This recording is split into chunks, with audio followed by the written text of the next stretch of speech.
Like many people, I'm curious about Pluto, and I've taken a passion in the Kuiper belt since I was given an ephemeris for 1992 QB1 a few years after its discovery. That development, now called Albion, confirmed the existence of a band of icy planets located near and beyond the orbit of Pluto. This week I have something special for lovers of Pluto and the Kuiper belt, an interview with Dr. Alan Stern, the principal investigator of the New Horizons mission to Pluto, the Kuiper belt, and interstellar space.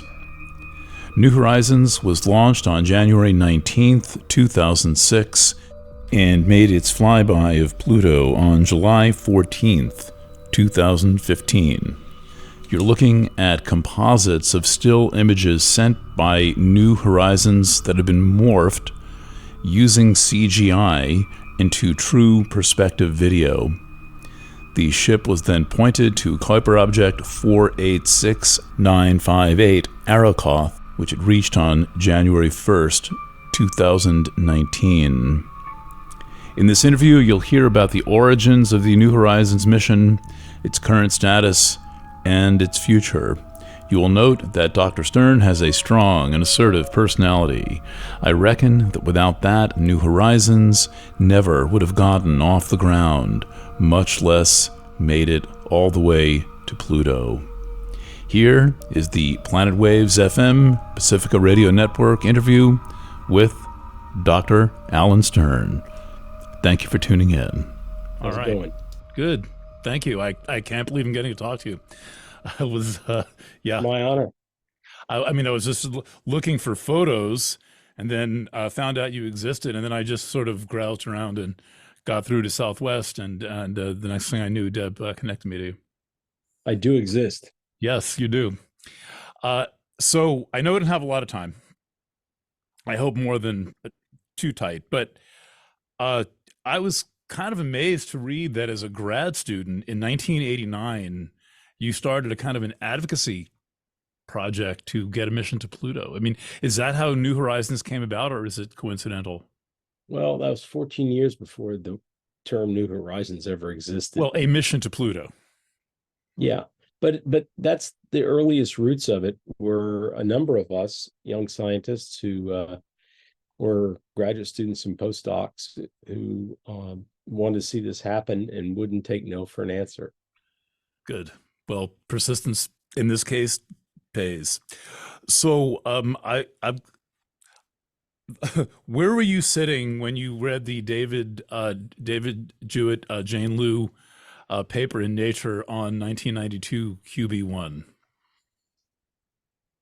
It's kind of a silly way to put it, but how did you respond to the discovery? Let me give you some important background. Definitely, which is as an expert in that area of planetary science, I was asked by Nature to be one of the referees of that paper. So when the paper was first submitted to Nature, Nature's editor at that time, Leslie Sage, asked me if I would be one of the two referees to determine if it was worthy of being in Nature and likely to be correct. So I guess you figured that it was. Well, it came out, right? And so they did a great job, and they a lot of groups were looking, and they were first to the finish line. Yeah, I mean, eminently sincere people. I've talked to Jane a number of times, and she gave one of the funniest interviews I've ever done in my entire life. I mean, I have found that astrophysicists almost are all funny, interesting people down to the last one. That's great. That's great. Well, I don't know that I can do any stand up for you. Yeah, well, we'll see. No, she was just being sincere. I mean, she was just basically saying how they kind of, I said, well, how did you fund the project? And she said, well, the usual way, by lying, cheating, and stealing.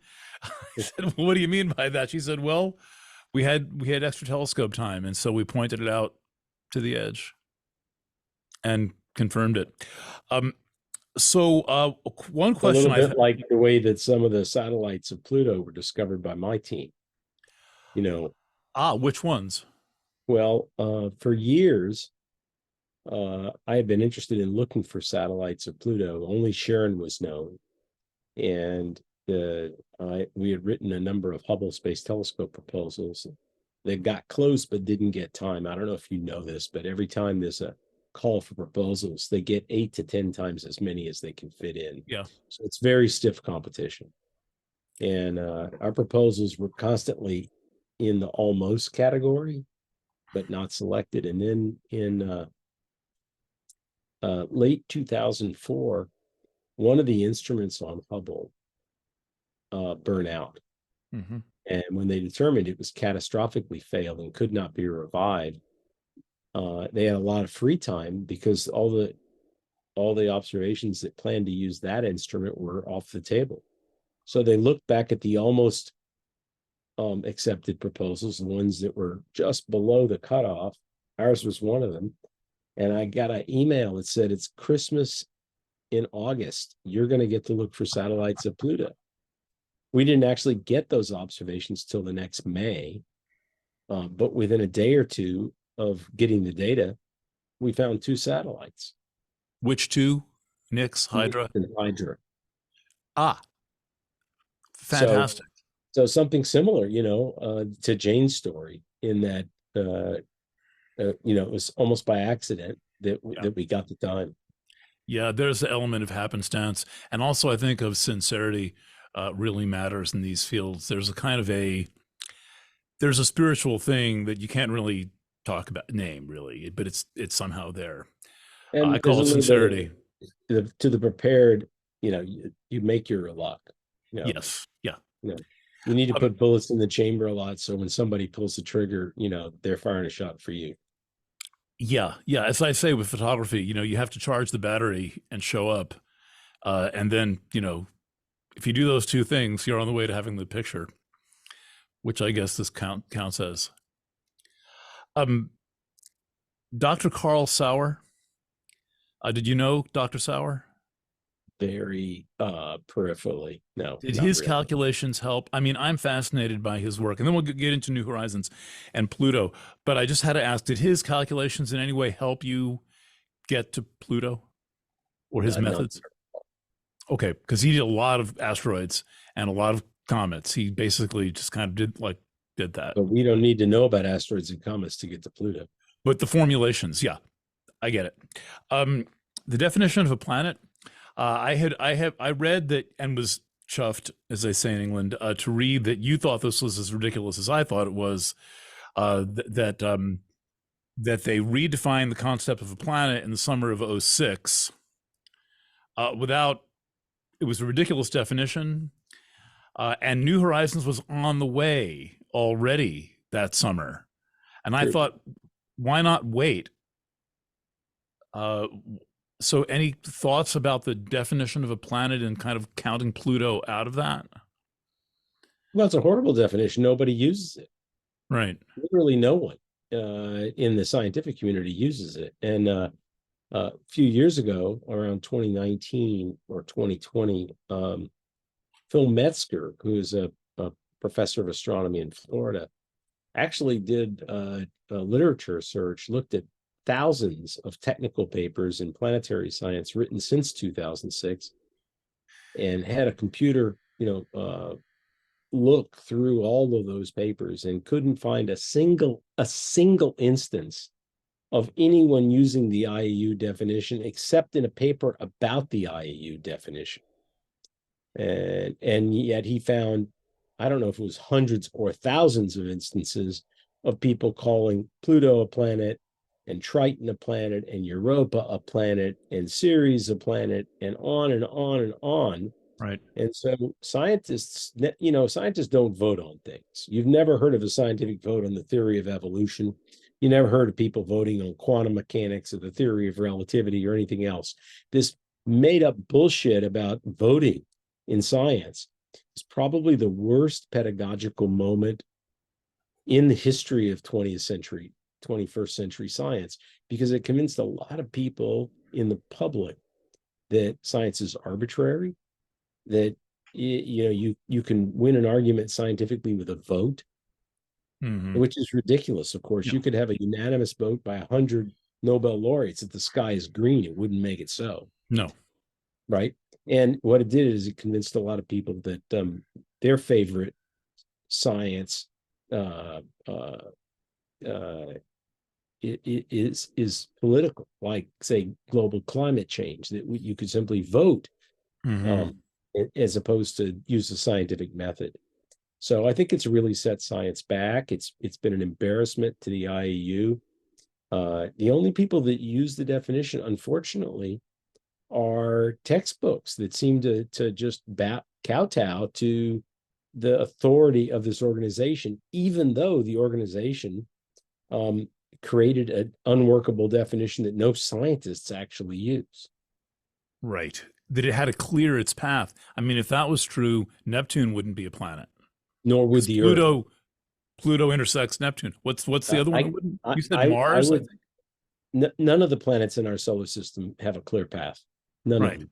They could all smack something. I mean, that's the Well, there are comets that cross the orbits of every planet. There are asteroids that cross the orbit of most planets. Mhm. I would say that as a minimum, a definition of a planet should be good enough that the Earth counts. And yet, in the IU definition, the Earth is not a planet. Yeah, I did. I put out a satire at that time that said the Earth is not a planet. But I would have to find it. But I did respond with the only appropriate way to respond. And the notion of a dwarf planet. Anyway, so that I appreciate learning now that it's not cited in papers. And dwarf planet, there were a lot of Look up the definitions. Phil Metzger results. I mean, it's available on the web. I think he actually made a press release about What's the his first name? publication. Metzger. Yeah, Metzger. It's Ger. Yeah. Yep. Florida. Um, Now, and I have in my notes a political definition, by the way, and not only that, where is it? And they did it It is a without political a definition. political And, definition, politics and science don't belong and they together did in it my Sunday view. morning without a quorum present. Everybody had already left, and Mr. Look, Brown there went and there are lots of lobbied. reasons to pick at it, including the fact that they violated their own bylaws in having a rushed vote. But that's neither here nor there. The fact is that science doesn't work that way, and no one listened to them. Right. Right. Now, the importance of understanding the Kuiper belt. A lot of people kind of don't quite grasp this, but why does it matter to us? Let's say, as a species, trying to understand where we are and what we're doing here. Well, I would say there are two reasons to take that perspective. One is simply that this is our home solar system, and before the discovery of the Kuiper belt, our understanding of the architecture were the four inner rocky planets surrounded by a little asteroid belt, surrounded by the four gas giants and misfit Pluto. Turned out Pluto was the harbinger of the Kuiper belt Sure.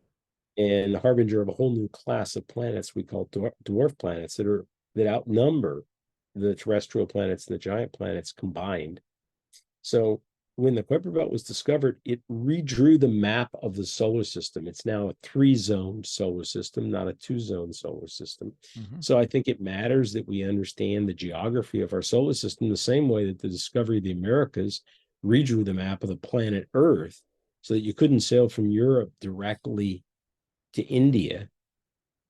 Columbus thought he'd done that. He found the Indians. Yeah, in Haiti, of all places. So understanding the map of our solar system, I think, is fundamentally important.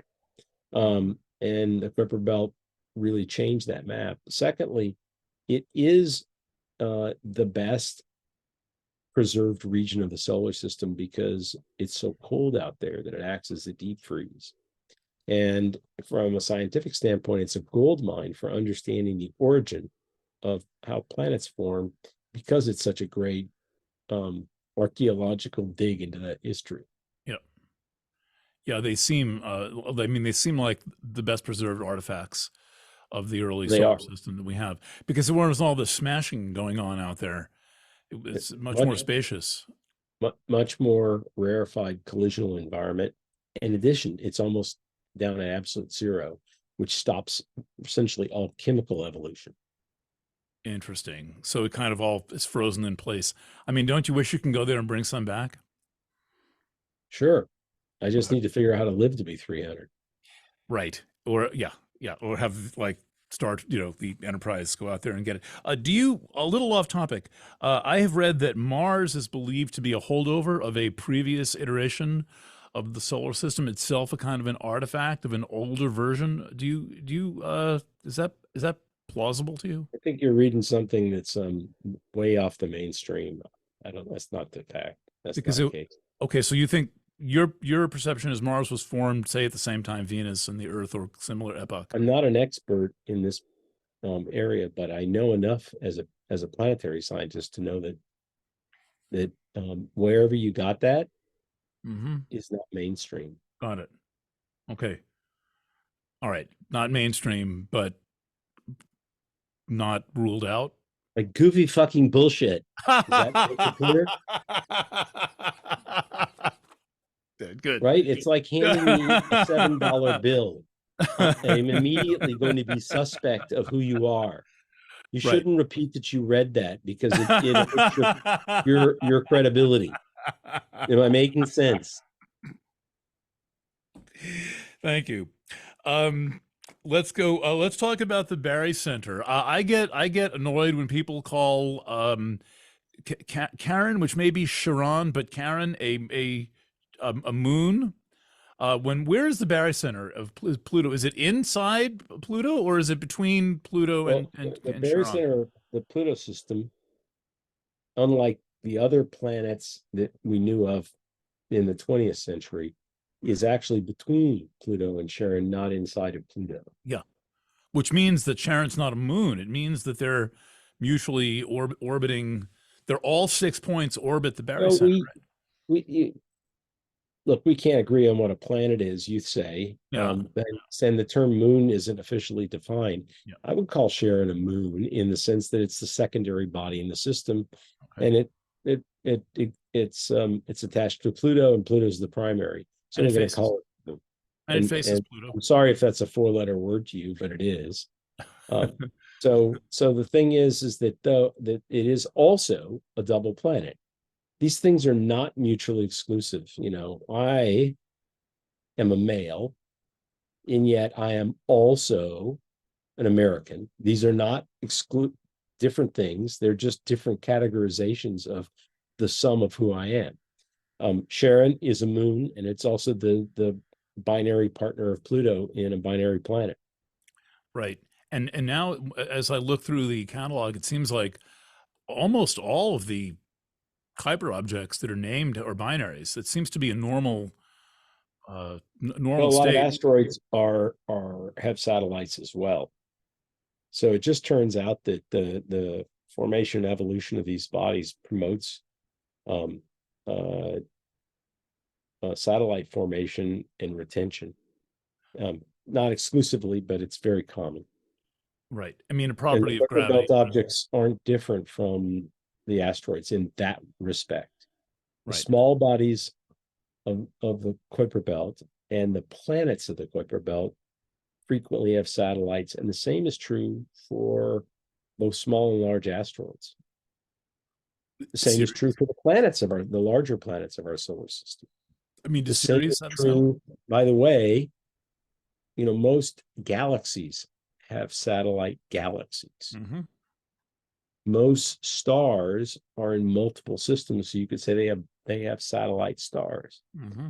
The formation of satellites at every hierarchical size scale in the universe is pretty common. Right. Right. Does Sirius have a satellite? It apparently does not. I didn't say that it was Universal, but 100% I'm just common. asking, just out of curiosity. It's the biggest Now, one. on average, if you visit a satellite, if you visit an asteroid or a Kuiper belt object, you will typically find it has satellites. That doesn't mean every one does.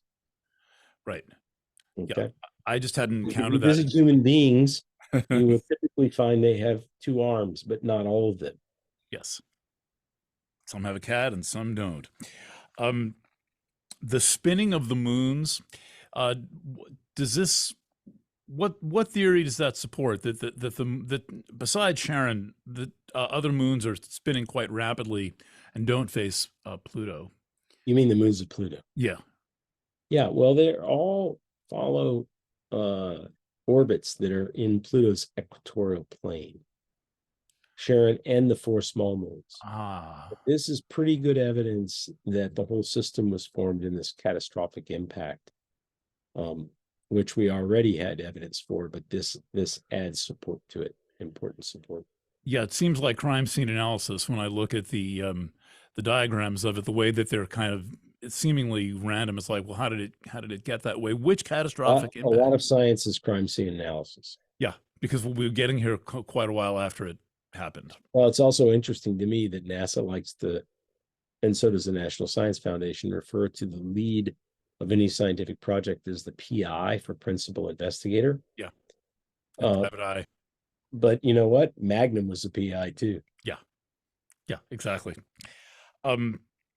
So which impact are you talking about? What So was the big shock out the there? Pluto-Charon system, like the Earth-Moon system, was formed because a large interloper smashed into the primary and spalled off material into orbit, which coalesced into the satellites that we see.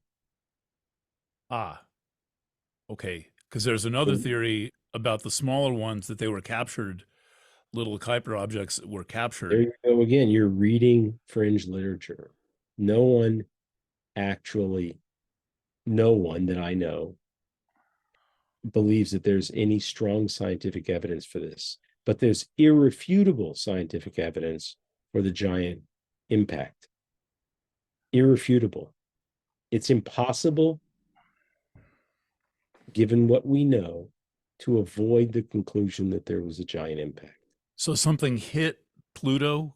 Something almost the size of Pluto hit Pluto and spall that material into orbit that coalesced to be Charon in the small satellites. And so part of that would be material from the impacting body as well. Correct. Just as in the case of the Earth, in the formation of the moon, there's a fairly wide geochemical literature that shows that there's bits and pieces of the impactor, which is often called Thea, inside the Earth today. This Thea, is, again, just crime scene analysis. We have geochemical fingerprints that show this. the thing that hit the Earth, has a name. Yeah, Thea. look it up. When do you think that happened? 4 billion years ago, four and a Way half at the billion. beginning. Way at the beginning. Right. It had to be before the moon was formed, and we know the age of the moon. Right. So at the very beginning. And we know the age of the moon through moon rock analysis. Yeah, through geochemical isotopic analysis that dates the oldest samples at the very beginning of the solar system. Yeah. So the giant impact on the Earth had to take place in that geological or astronomical moment between the formation of the Earth and the formation of the moon. Got it. Um, where is New Horizons headed now, and what do you think might be next? So New Horizons is headed out of the solar system. It's in great health, and it has the fuel and power to go on for another 27 or so years. We're looking for another flyby target, but it's tough because we're looking for very faint things very far away. It's not known whether we'll be able to find it or not. We're using the best tools that anybody owns, but Right. it's a tough battle. NASA's good at tough things, and New Horizons has been very successful. We're trying to find another flyby target, but I can't tell you if we'll find it. In fact, the mathematical models tell us that the odds are steeply against us. But that's okay. The odds were steeply against us to The get a whole thing. mission to Pluto to begin with. Yeah. And so we're gonna try we're gonna look under every rock to find it. As with Voyager, are there any intentional artifacts placed aboard New Horizons? Music, recordings, There are literature? 9 of them. And rather than take your last 5 minutes, you should just look them up. I've written about them. I'll check.